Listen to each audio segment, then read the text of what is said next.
Rejoindre sur scène Pauline Clochet, qui est maîtresse de conférences en philosophie morale et politique à l'université de Picardie et qui est spécialiste de philosophie allemande et de théorie féministe. Comment je peux poser mon truc? Merci. Bonjour à toutes.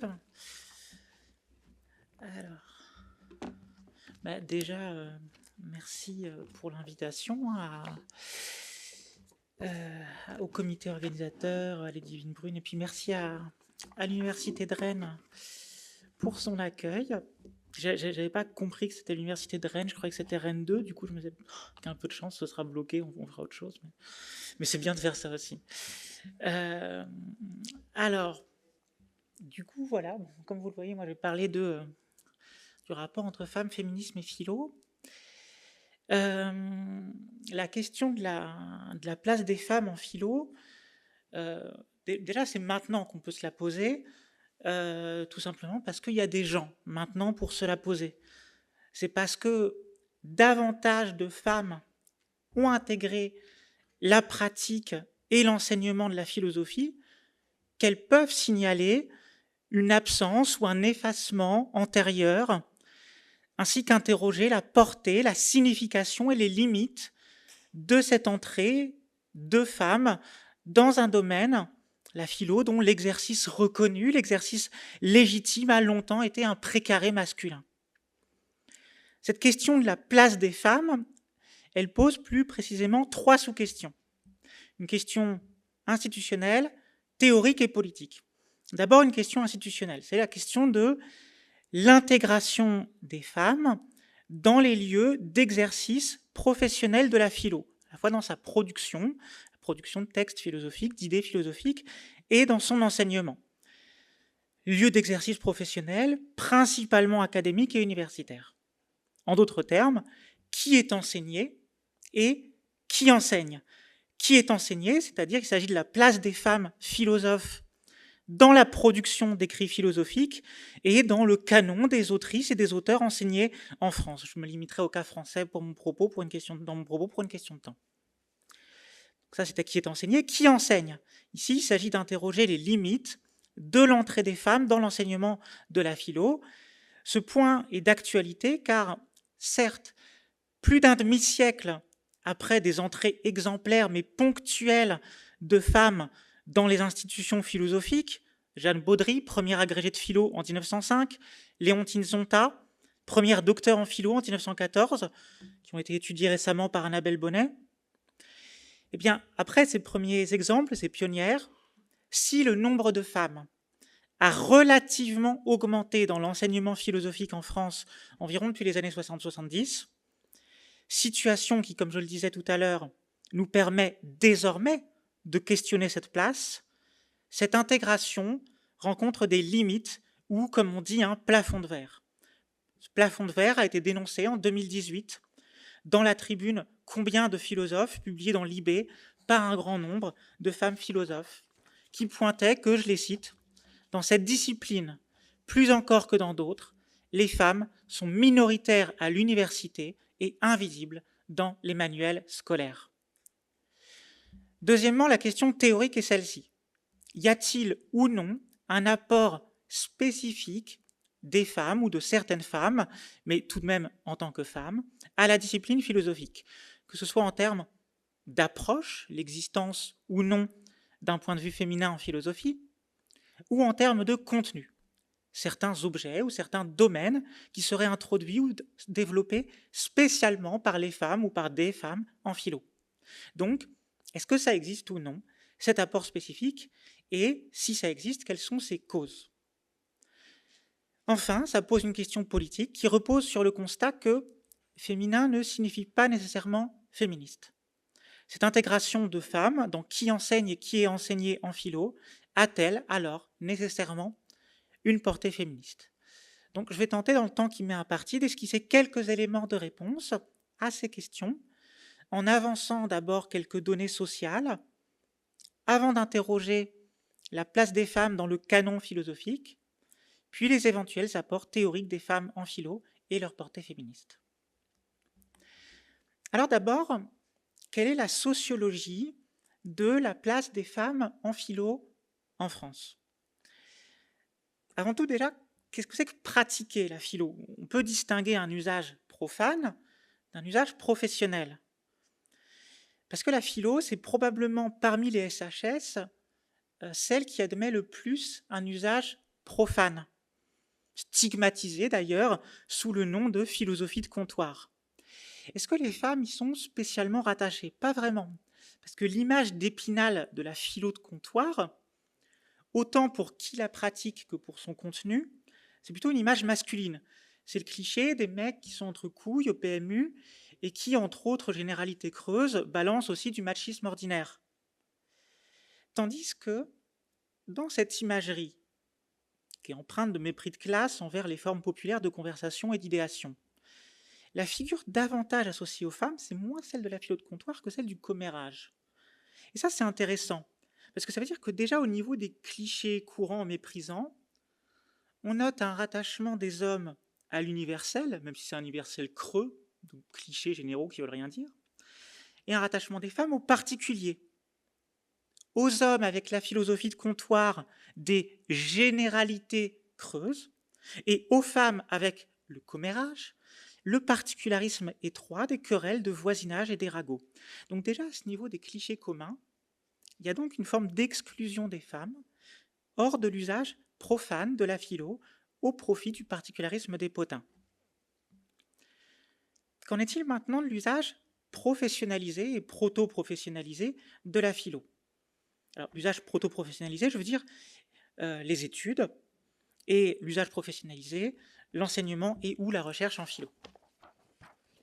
Alors, si vous me permettez de commencer par une anecdote, c'est une formule rhétorique, hein, c'est moi qui parle, a priori je me permets toute seule.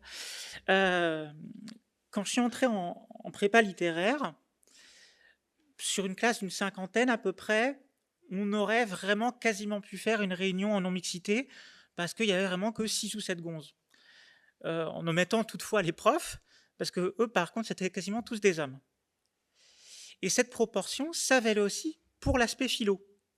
Alors, surprise après, en arrivant à Normal, de prépa qui était donc constituée à 90% de meufs, l'inverse des prépas scientifiques, là on se retrouvait d'un coup à 50-50. Qu'est-ce qui s'est passé entre les deux?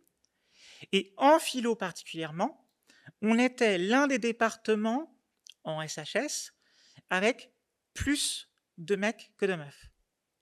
Et ensuite, cette proportion, elle a continué à s'inverser au bénéfice des hommes au fur et à mesure qu'on avançait, en doctorat, puis pour les postes dans le supérieur. Alors, cette anecdote, est-ce que c'est seulement une impression liée à la particularité de mon parcours? Pas tellement, si on regarde un peu les statistiques. D'abord, concernant les étudiantes. Là, les données du ministère sont imprécises parce qu'elles se situent au niveau des ensembles de disciplines et indiquent seulement une beaucoup plus forte proportion féminine en SHS, 70,6% en 2022, qu'en formation scientifique, entre guillemets, 44,1% en 2022, médecine non incluse. Mais ces chiffres du ministère précisent qu'il en est au niveau des disciplines et pas des ensembles. Et donc précisent qu'il en est pour la philo.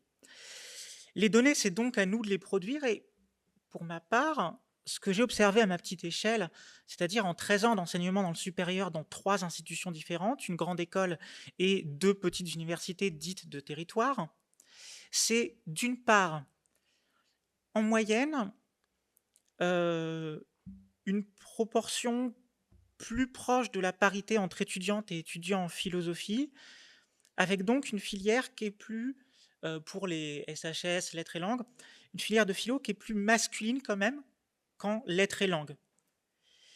Et d'autre part, ce que j'ai noté, c'est une proportion qui tend à tourner en faveur des hommes, plus on avance dans les études vers le master et le doctorat.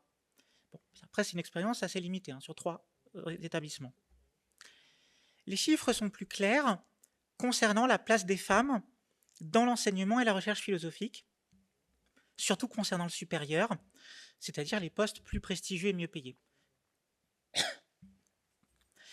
Parce que là, on peut documenter, chiffre à l'appui, une nette inégalité sexuée que pointait la tribune dont je parlais tout à l'heure, combien de philosophes, qui les signalait à la fois au niveau des carrières et des recherches, dénonçant, je cite, l'asymétrie des carrières, le plafond de verre, les discriminations dans les recrutements, ainsi que l'invisibilité de nos recherches, de nos concepts, le mépris pour nos contributions à la discipline. Elles indiquaient ainsi qu'en 2018, seuls 36% des MCF de philo étaient des femmes. Cette proportion, elle tombe à 23% pour les PU et à 7% pour les PU classe exceptionnelle. Donc, on est sur une situation de minorité que n'entrave pas totalement la parité des comités de sélection. Et une situation de minorité qui s'accentue avec la progression dans la carrière. Ah, je sais pas, je passe un truc? Non. Ce dernier fait, en plus d'être lié à la minorisation des recherches, peut être lié aux conditions sociales plus générales des femmes, aussi valables dans l'ESR, avec une relégation notamment due aux assignations maternelles et domestiques des femmes hétérosexuelles, qui, renvoyées à la grossesse, renvoyées aux soins de l'enfant, au travail domestique, faisant face à la faiblesse du réseau de crèches en France, entre autres dans les universités, mettent davantage leur carrière entre parenthèses et progressent moins et moins vite que leurs homologues masculins. Et c'est vrai que les couples formés de deux philosophes, où tu apprends un moment que l'époux, il est devenu prof en prépa ou à la fac, tandis que l'épouse, elle est encore prof en lycée, parce qu'en fait, elle s'est sacrifiée, elle a mis sa carrière entre parenthèses en prenant sur elle pour s'occuper des enfants, en fait, c'est un cas assez régulier. Et pas seulement parmi les boomers, hein, vraiment aussi chez les gens de nos âges. Enfin, de mon âge.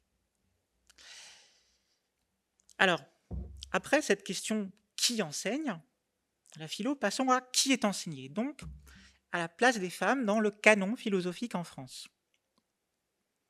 Or, ici aussi, du côté des contenus, un androcentrisme de la philosophie est assez évident. Le canon, entre guillemets, enseigné en terminale, et dans une moindre mesure à la fac, est hégémoniquement masculin en deux sens. Premièrement, au sens où les philosophes enseignés sont des hommes à une écrasante majorité. Plus encore, du point de vue de ce qui est légitimé comme grand auteur et non comme auteur mineur ou secondaire dans l'histoire de la philo. Deuxièmement, au sens où c'est à travers cette histoire majoritairement masculinisée de l'histoire de la philosophie, un point de vue masculin, quand ce n'est pas masculiniste, qui se trouve préférentiellement représenté et légitimé. Nul besoin de multiplier les exemples de machisme, soit ordinaire, soit théoriquement échafaudé, ou souvent ordinaire et présenté comme théoriquement justifié, par un grand nombre de ces grands noms du canon que nous enseignons, de Rousseau à Lévinas, ou encore, et quoi qu'on en dise, Hegel et Marx.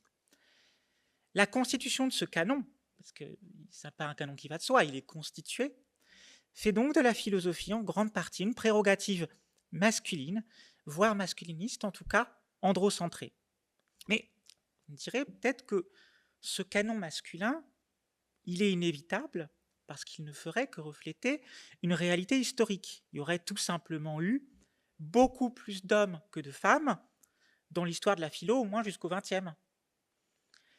Si on peut certes admettre qu'il y a plus d'hommes numériquement dans cette histoire du fait de sélection sociale, patriarcale, cela ne signifie toutefois pas qu'il n'y ait pas de femmes et qu'il n'y en aurait pas assez pour imposer un canon plus équilibré. Comme le remarquent les rédactrices de la Tribune Combien de philosophes, des philosophes dans l'histoire, il y en a bien des centaines, elles ne sont pas mineures, elles sont minorisées. Certes, depuis la réforme du bac de 2021, quelques femmes philosophes ont été intégrées au programme de terme, en plus d'Arendt qui auparavant servait de token isolé. Maintenant, il y a Beauvoir, Weil, Hersch, Anscombe, Murdoch. On est passé de 1 femme sur 57 philosophes étudiés à 6 sur 83, de 1,75 à 7,23%. Cette inclusion reste cependant en trompe-l'œil, tant, comme le dit si bien Noémie Grunenwald, l'inclusion n'est rien d'autre qu'un aménagement autorisé par l'hégémonie, Et le programme de terminale, par ailleurs, n'étant pas contraignant, si rien de plus ne change, on peut parier avec Vanina Mosiconacci, comme elle le faisait dans un article de 2020 qui s'appelait « Faut-il être femme pour philosopher ?» On peut parier que ces quelques autrices restent peu, voire pas, enseignées dans les faits, n'assurant, je cite Vanina, qu'une parité formelle qui est loin de refléter une parité réelle. Et elle concluait, d'un point de vue féministe, ces quelques ajouts dans une liste constituent donc une solution dérisoire et tardive. Alors, quelle possibilité de résistance féministe avons-nous face à cet androcentrisme de la philosophie dans ses contenus enseignés et recherchés? Cette résistance passe en tant qu'enseignante autant qu'en tant que chercheuse par un rapport féministe à l'histoire de la philo. Sur ce point, plusieurs tactiques coexistent, comme Mosiconacci justement et moi, nous les avions étudiées dans un article de 2018 qui s'appelait « Resituer, féminisme et histoire de la philosophie ». On listait 4 principales tactiques en nous appuyant sur un article de la Stanford Encyclopedia of Philosophy. Premièrement, toujours étudier les textes canoniques, donc principalement des textes masculins, souvent sexistes, mais au lieu d'invisibiliser le sexisme, le thématiser. Critiquer les sexismes qui, d'ordinaire, pudiquement tuent, minimisés, voire déniés dans ces études par les hommes, et montrer comment des thèses qui se donnent comme neutres et universelles trahissent un point de vue socialement situé qui est spécifiquement masculin. Deuxième tactique, mettre en valeur des femmes auparavant minorées dans l'histoire de la philosophie, comme l'ont par exemple proposé Delphine Antoine et Marie-Frédérique Pellegrin à propos d'Élisabeth de Bohème, ou d'une manière plus récente et générale avec le collectif Ce que la philo doit aux femmes, publié en 2024 sous la direction de Laurence de Villers et Laurence Hansen-Love, ou encore les ateliers Philosophes au féminin en Sorbonne. Troisième tactique, relire et s'approprier des auteurs canoniques pour essayer de les mettre au service de réflexions féministes, démarche où j'avais situé par exemple la lecture de Hegel par Butler.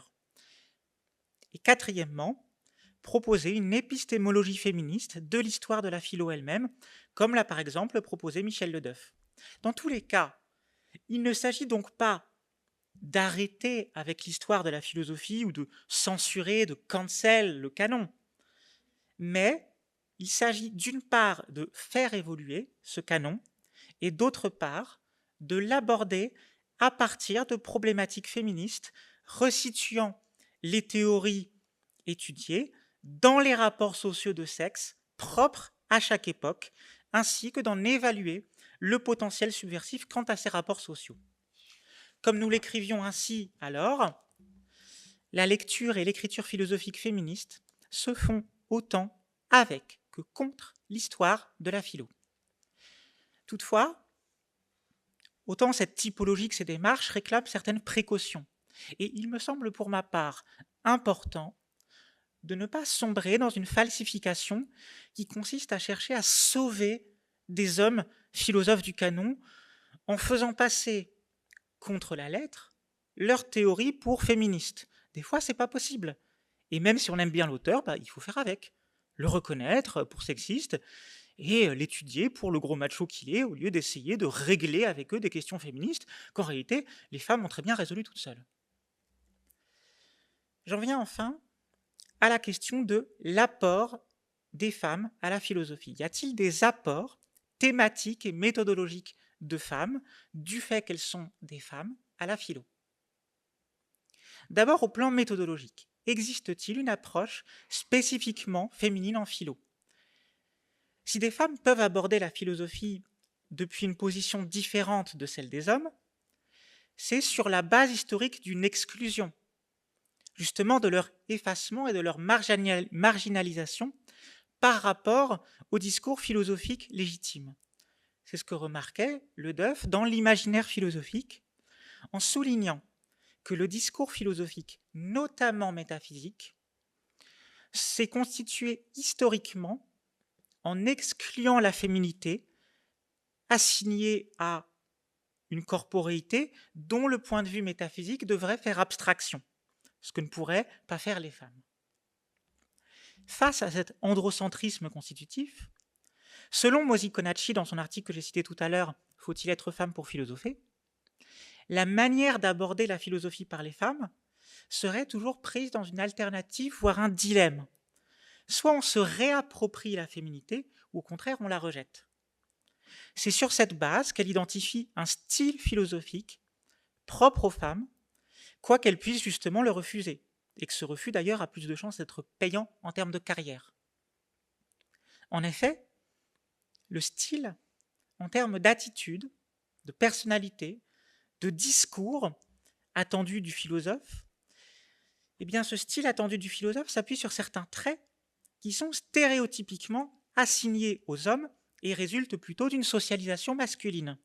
Une attitude physique marquée par la confiance en soi, l'occupation de l'espace, la capacité à la conflictualité et l'autorité dans la défense de son point de vue, etc. Or, à l'inverse, ce que propose Mosi-Konachi, c'est de renverser les traits féminins, vus comme impropres à la philosophie, de renverser ce diagnostic et d'en faire des qualités qui améliorent l'exercice de la philosophie. Je la cite. Et si les qualités nées de l'oppression des femmes étaient des qualités philosophiques, au premier rang desquelles le doute de soi. Ainsi, les attitudes de non-assertivité, de pas péremptoire, de révérence plutôt que d'autorité, d'hésitation, ces attitudes résultant d'une socialisation féminine favoriseraient une prudence intellectuelle, prudence qui n'est pas étrangère à la méthode philosophique. Une capacité acquise dans le fait qu'on est moins prise au sérieux dès l'enfance, à remettre en cause ses propres présupposés et à examiner les thèses adverses.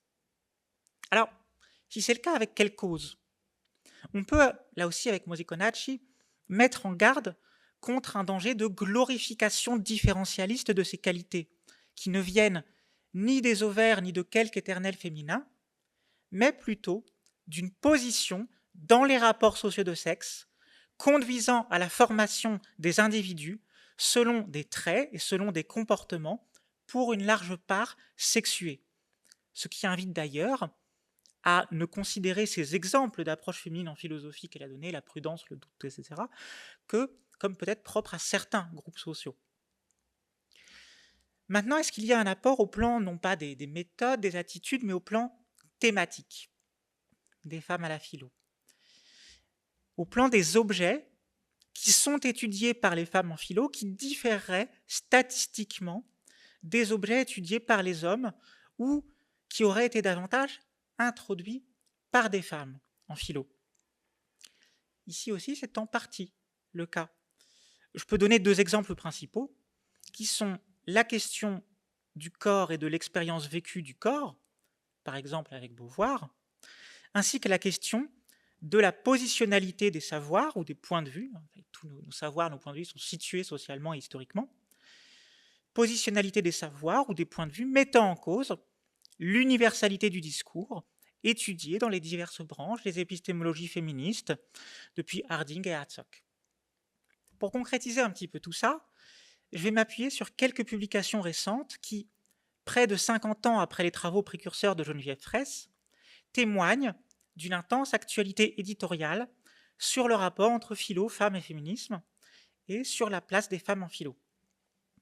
Ainsi, pour rester dans l'espace francophone, en 2024 au Québec, Cécile Gagnon et Marianne Casselot ont publié Existante pour une philo féministe incarnée.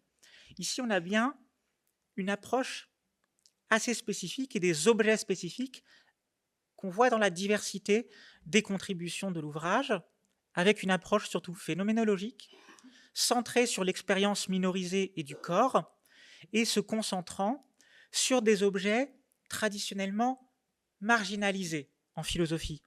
La maternité, la sexualité, les VSS, le quotidien, le soin ou le care, le privé, la sensibilité, la mise en cause de la neutralité et universalité du sujet de connaissance, notamment. Donc, à travers des domaines qui sont abordés en féministe, mais ce ne se limitent pas à la philosophie morale et politique, puisqu'ils intègrent l'épistémo. Quelques mois plus tard, en janvier 2025, cette fois en France, un collectif dirigé par Bénédicte Bouillot Marie-Jeanne Coutagne et Clarisse Picard, est sorti chez Classique Garnier, qui s'appelle Femmes et philo, penser autrement, pour l'interrogation. On est bien, dès le titre ou l'introduction qui s'appelle Penser en tant que femme, dans cette question de la spécificité des femmes en philo. Ici, une partie des objets sont communs avec la publication précédente, l'expérience, le corps vécu notamment. Mais, d'une part,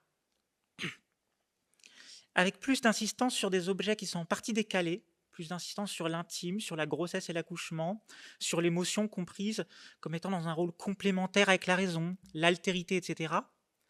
Et d'autre part, avec une saisie de ces objets beaucoup moins sociale, historique, et beaucoup plus davantage abordée à une échelle intime, individuelle, spirituelle, parfois se voulant naturelle, le tout dans une perspective nettement religieuse et aussi majoritairement catholique, avec Catherine Malabou comme notable exception dans ce collectif. Cette pluralité partielle d'objets, qui seraient spécifiquement féminins, et d'approches, qui seraient spécifiquement féminines, entre ces deux volumes, elles ne sont pas anodines, puisqu'elles recouvrent certaines tensions entre est-ce qu'on investit ces objets d'une manière plutôt féministe, axée sur le social dans la philosophie, ou un investissement plutôt féminin, plus individuel en philosophie. Donc il y a une tension politique en fait entre ces deux publications collectives. Parce qu'évidemment, toutes les femmes qui font de la philo, même si elles travaillent en partie sur des objets communs, elles ne pensent pas la même chose. Spoiler, toute population, fût-elle minorisée, est plurielle. Ainsi, les apports thématiques et méthodologiques que j'ai évoqués, non seulement ce ne sont pas toutes les femmes philosophes qui ont une œuvre situable dans ces apports, par exemple, ça ne me semble pas être le cas pour Elisabeth Anscombe, mais de plus, ces spécificités constituent davantage des champs de débat et de polémique que l'expression monolithique d'une unique nature ou d'une unique expérience féminine. Il y a ainsi loin, dans le domaine des épistémologies féministes, par exemple, entre les épistémos du point de vue de Hartsock et Harding et l'épistémologie de Longino.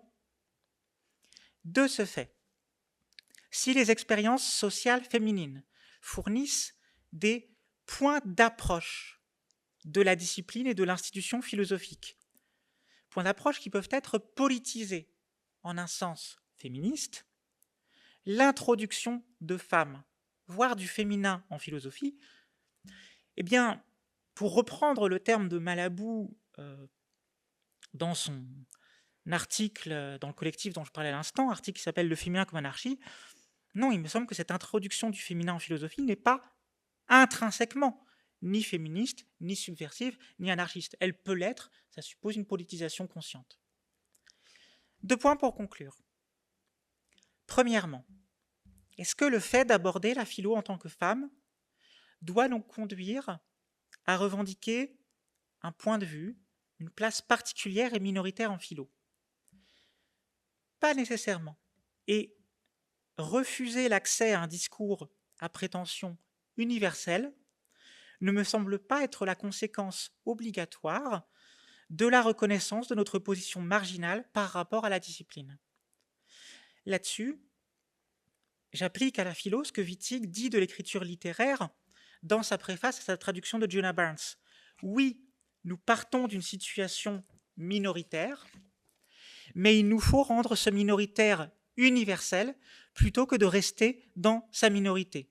Je cite Wittig, « Un texte écrit par un écrivain minoritaire n'est efficace que s'il réussit à rendre universel le point de vue minoritaire. » Et elle cite Proust qui l'aurait fait avec l'homosexualité dans la recherche. Et j'indique ça notamment contre l'injonction dans une partie de la philo féministe à toujours préciser d'où on parle avant de parler. D'une part, car c'est une injonction que se donnent en réalité seulement les minoritaires et qui devient donc, mais auto-administrée, une déconsidération de plus sur la portée de leur discours, et d'autre part, car le plus souvent, cette déclaration liminaire n'apporte ni ne change rien au contenu de ce qui est dit ensuite et se limite donc à sacrifier un code social presque mondain de la philosophie féministe. Deuxièmement, je l'ai dit, il y a une grosse actualité du questionnement sur la place des femmes en philo, sur sa portée féministe, et c'est aussi lié au fait que, certes, nos places restent à l'arrière-plan par rapport aux hommes en termes de carrière, mais elles progressent quand même un peu.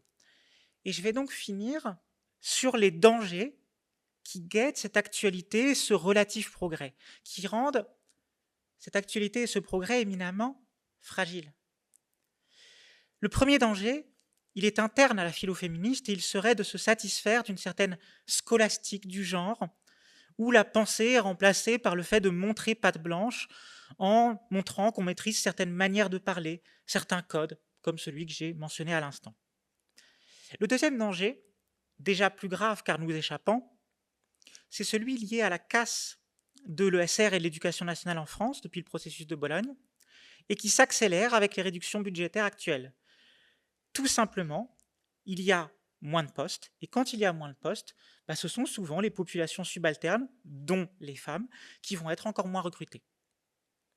Enfin, le troisième risque, il est lié à la fascisation actuelle, au fait que, pas seulement au FN, mais aussi à LR ou chez une partie des centristes, quand on leur parle philosophie à l'université, par exemple quand vous essayez d'interpeller des députés, de faire passer des questions à l'Assemblée, le grand épouvantail qu'ils invoquent tous, voire toutes, tout de suite, c'est wokisme et islamo-gauchisme, avec pour idée qu'il faut contrôler ça, et que réduire le budget financièrement, ça va être un moyen de contrôle de ces dérives wokistes, dans lesquels il y a tous ces apports féminins et féministes dont je viens de parler.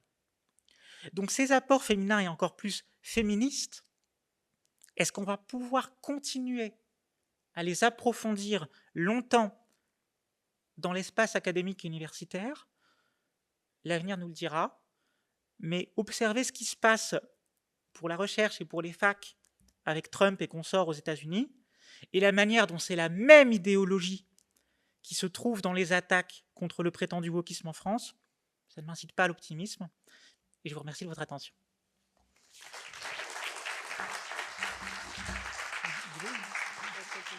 D'accord.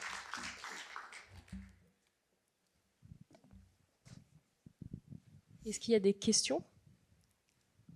Alors pour commencer, merci Pauline.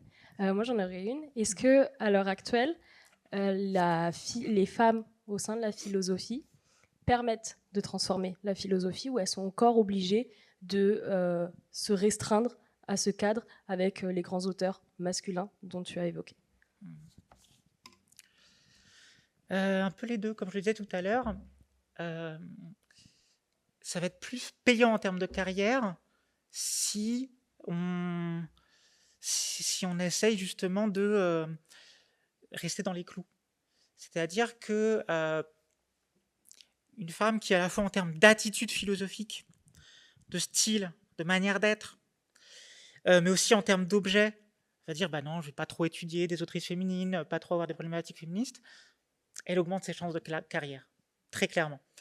Ceci étant dit, il y a eu quand même un développement de la philosophie féministe, de la philosophie du genre ces dernières années. Il y a eu des créations de chaires spécifiques sur le sujet, on recrute des gens qui sont connus pour des recherches féministes, donc on n'est plus non plus, c'est pas non plus l'année zéro. Mais c'est vrai qu'il y a une prime à rester dans le rang. Ceci dit, rester dans le rang, ça peut être travailler sur des objets un peu plus assignés aux femmes pour ne pas non plus trop sortir de son rôle féminin. Il y avait un article de 95 de Soulier sur ce qui s'appelait, je ne sais plus, la fabrique ou l'anatomie du goût philosophique, qui travaillait sinon sur les déterminants sociaux de sur quoi on bosse en philosophie, et notamment les déterminants sexués. Et il remarquait que les femmes étaient beaucoup plus souvent assignées à bosser sur ce qu'il appelait des objets mous, un petit peu moins légitimes, considérés comme moins sérieux. Il va y avoir beaucoup plus d'hommes en épistémologie, par exemple, plus de femmes en esthétique. Je me rappelle d'un couple que je ne citerai pas, qui bossait en philosophie sur la même époque, et à peu près sur les mêmes concepts, mais lui bossait sur ces concepts dans les théories des sciences, les philosophies des sciences, et elle dans les philosophies de l'art. Et je crois que c'était assez patent de ce que c'était. Se rester à votre place, il est aussi, ne venez pas non plus trop dans le précaré masculin.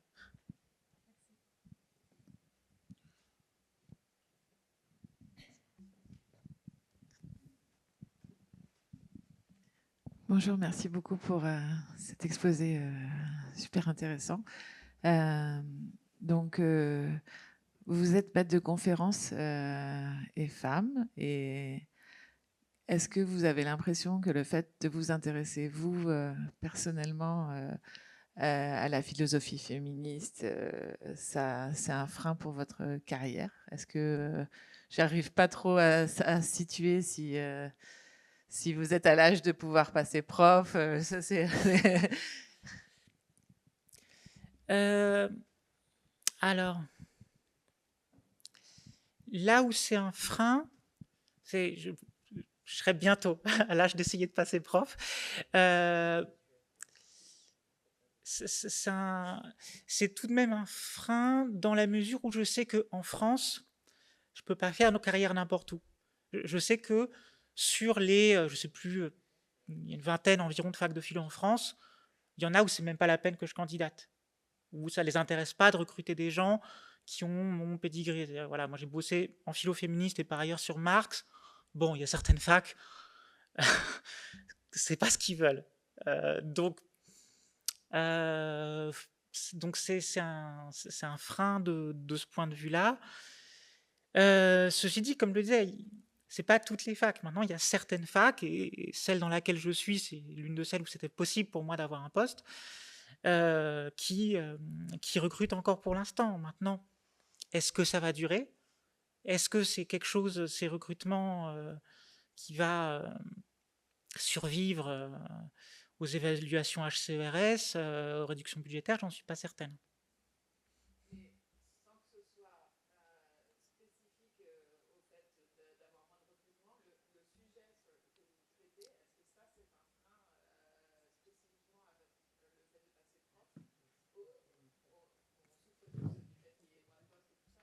Hmm. Bah, d'accord. Oui, la camarade me demandait si c'était un frein spécifiquement mes objets de recherche au fait de passer prof. Bah, ça, je vous le dis dans quelques années. Je sais pas encore. J'espère pas trop. Ce que je sais, c'est que ça sera un empêchement dans certaines facs. Je serai pas recruté dans certaines facs du fait de ces objets de recherche. Est-ce que ça sera un frein complet? Il y a quand même certaines femmes qui bossent sur des sujets féministes qui ont eu des postes de prof en France. Mais par contre, c'est pas non plus n'importe où. C'est, par exemple, en termes de fac, ce sera Paris 4, ce sera Paris 1, pas Paris 4. Vous voyez, il faut choisir les facs qui veulent bien tolérer ce genre de recherche en leur sein. Bonjour, je vous remercie pour votre présentation. Ma question, elle porte aujourd'hui sur la représentation que la société a vis-à-vis du féminisme. L'Observatoire des inégalités a montré dernièrement une évolution du sexisme et que finalement il prend différentes formes. Est-ce que d'un point de vue philosophique, aujourd'hui on observe ça vis-à-vis du féminisme? L'évolution du sexisme? Du féminisme. L'évolution des points de vue sexistes sur le féminisme? Non, l'évolution du féminisme à travers les siècles. Est-ce que le féminisme de Simone de Beauvoir, par exemple, est le même qu'aujourd'hui on peut observer à travers d'autres femmes qui luttent pour les droits des femmes? Ah non, bien sûr. Enfin, il y a bien sûr plein de spécialistes de Beauvoir et des philosophes beauvoiriennes toujours aujourd'hui, hein, comme Manon Garcia. Mais c'est vraiment la philosophie féministe. Certes, c'est un champ qui... Enfin, les études féministes, ou les études de genre, comme on dit aujourd'hui, je préfère parler d'études féministes pour ma part, c'est vrai qu'en France, elles se sont développées avec du retard par rapport à la socio, par rapport à l'histoire, par rapport un peu à la Sciences Po, mais c'est quand même un champ aujourd'hui.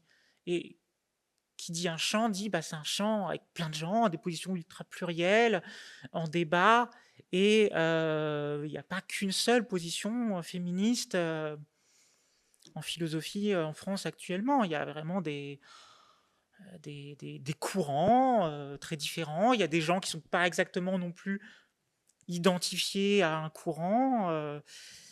La position beauvoirienne, il me semble que elle est plutôt minoritaire aujourd'hui, même s'il y a un développement récent de la phénoménologie féministe, dont Beauvoir est tout de même l'une des grandes initiatrices. Mais clairement, quand on voit venir des étudiantes qui veulent bosser, genre en mémoire, sur des sujets féministes, elles viennent souvent d'horizons féministes et militants très divers. Il y en a qui viennent vraiment plutôt de féminisme queer, d'autres plutôt de groupes marxistes, et ça donne vraiment une pluralité là-dedans qui n'est pas réductible à une figure fondatrice. On a le temps pour une dernière question. Et on passera à la présentation suivante.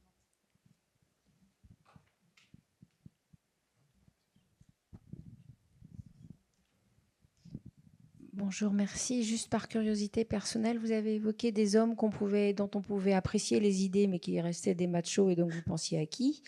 Et la deuxième chose, même si j'ai une petite idée de la réponse, et la deuxième question, c'est aujourd'hui, est-ce que des hommes féministes philosophes sont solidaires? Et donc, si vous aviez quelques noms, je vous en remercie. Alors sur votre première question, votre petite idée, si c'est Marx, elle est juste. Oui, mais c'est-à-dire que en fait, c'est pas seulement vrai du sexisme, c'est-à-dire que c'est vrai de plein d'autres choses. Enfin, Marx, on peut lui reprocher plein de choses. Bakounine aussi, j'ai envie de dire. Bakounine, on peut lui reprocher certains traits sexistes, on peut lui reprocher des graves traits antisémites, d'ailleurs notamment dans ses polémiques contre Marx. Ça ne veut pas dire que toute leur œuvre est avouée aux gémonies. Hein. Enfin, c'est là que nos adversaires réac qui disent on fait de la cancel culture, on veut supprimer l'étude des auteurs, se trompent. Non, on veut pointer que les limites liées au sexisme, à l'antisémitisme, au racisme de certains auteurs du passé. Ça ne veut pas dire que on va arrêter de les étudier. Bon. Sur la deuxième question, est-ce que des hommes féministes... Pour ma part, je préfère parler d'hommes pro-féministes parce que je considère que le mouvement féministe appartient aux femmes et que les hommes peuvent être, comme on en parlait tout à l'heure avec la camarade, des alliés, mais rester à leur place d'alliés. Est-ce que des hommes pro-féministes sont solidaires en philo? Il y en a quelques-uns. C'est toujours un peu... c'est toujours un peu délicat de les faire rester à leur place. C'est-à-dire que... En fait, il y en a quelques-uns, mais c'est toujours un peu délicat. Et puis parfois, en fait, il faut juste faire attention parce que, si vous voulez, bon, je vais citer personne parce que je ne veux pas me prendre de procès. Mais il y en a, je pense à deux noms notamment que je ne citerai pas, qui sont vus comme des hommes féministes, enfin, pro-femme, très bien. Et du coup, en fait, ça leur donne accès à des espaces militants, de débats féministes à l'université. Et en fait, on se rend compte des années plus tard que c'est des agresseurs sexuels, en fait, qui profitent de leur intégration dans ces milieux militants universitaires pour faire leur shopping parmi les doctorantes. Donc, oui, il y en a, mais je pense qu'il faut faire très attention à ces gens-là et pas se dire c'est bon, c'est des pro-femmes, donc on abdique notre œil un petit peu méfiant envers eux. Voilà. Merci Pauline. Bien, merci à vous.